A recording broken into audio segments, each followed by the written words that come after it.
ఒకవేళ నీ life partner over thinker అయి ఉంటే నాకు తెలిసి నీకంటే అదృష్టవంతులు ఈ భూమి మీద ఎవరు ఉండరు. ఓవర్ థింకర్స్తోని కొంచెం ఇరిటేటింగ్గానే ఉంటుంది. అన్నిటికీ ఎక్కువ ఆలోచిస్తుంటారు, ఎక్కువ డిస్కస్ చేస్తుంటారు, ఒక విషయాన్ని పదే పదే చర్చిస్తుంటారు, చాదస్తం అనిపిస్తుంటుంది. వాళ్ళతో ప్రాబ్లమ్స్ చాలానే ఉంటాయి. కానీ ఓవర్ థింకర్ కంటే మంచి మనసు నాకు తెలిసి ఎవరికి ఉండదు. నిన్ను బాధ పెడితే నొప్పి అక్కడైతుంది. ఏదన్నా చిన్న మాట అన్నా నీకంటే ఎక్కువ వాళ్ళు ఆలోచిస్తుంటారు. నువ్వు హాయిగా నిద్రపోతావేమో కానీ నిన్ను ఏదన్నా మాటని వాళ్ళు నిద్రలేని రాత్రులు గడుపుతుంటారు.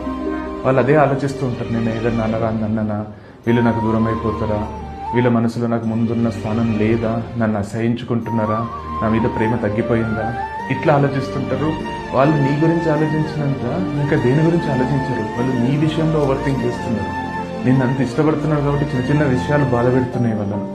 నువ్వు అన్నీ మర్చిపోతావేమో కానీ నీ మెసేజ్ రాకపోయినా, నీ నుంచి కాల్ రాకపోయినా వాళ్ళు మళ్ళీ మళ్ళీ phone check చేసుకుంటుంటారు.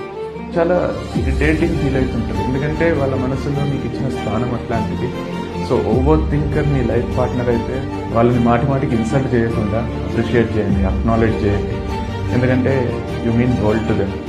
They think about only you, not anything else or anybody else. You are lucky to have them in your life.